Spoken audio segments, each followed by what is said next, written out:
আমি এমন একটা পর্যায়ে এসে দাঁড়িয়ে আছি যেখানে আমি কিছুই করতে পারতেছি না।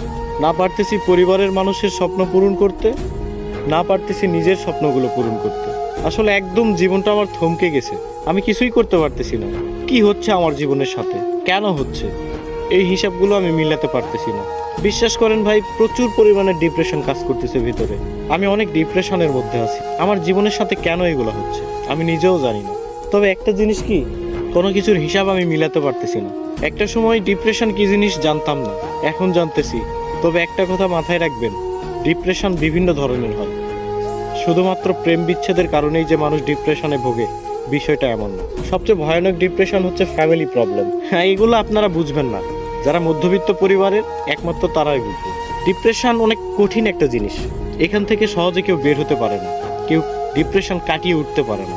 তবে আলহামদুলিল্লাহ, ধৈর্য ধরে আছি, ভালো কোনো একদিন আসবে ইনশাল্লাহ।